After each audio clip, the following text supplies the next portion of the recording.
सच सच बताई हो, खोजते रहलू मौका कलू तू बड़ा धोखा, बतिया सच सच बताई हो। हम रही बाहरवा ये रानी बन गइलू कैसे माई हो।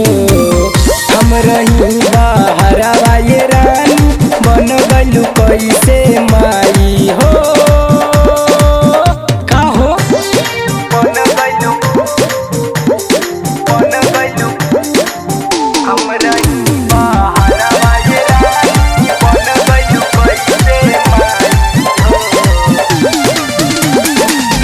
बानी साड़ी हम नेट वाला कीन के, ई त बता दा फायदा भइल कौना दिन के। अच्छा बानी साड़ी हम नेट वाला कीन के, ई त बता दा फायदा भइल कौना दिन के।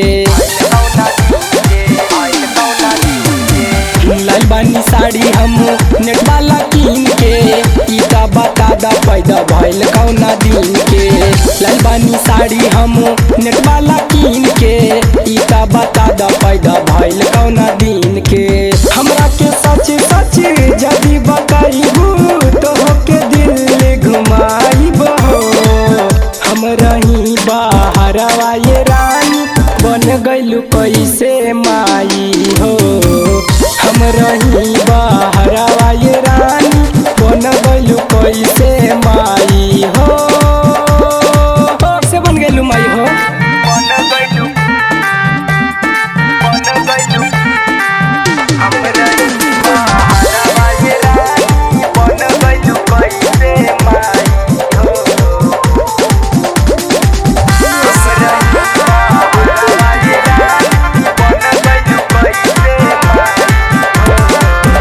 ले बानी तो के हम फुसलाई के, अब पूछी रोशन तो के रबाई के।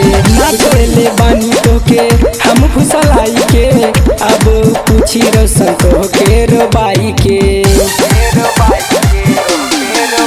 ना छोड़ी हो ले बानी तो के हम फुसलाई के, अब पूछी रोशन तो के रबाई के।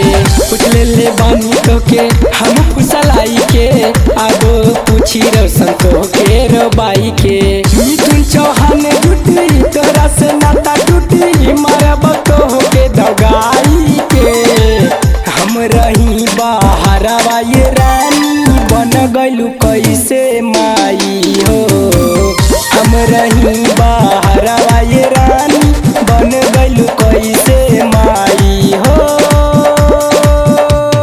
समझला मिथुन चौहान भी तेरा पीछे लागल बा।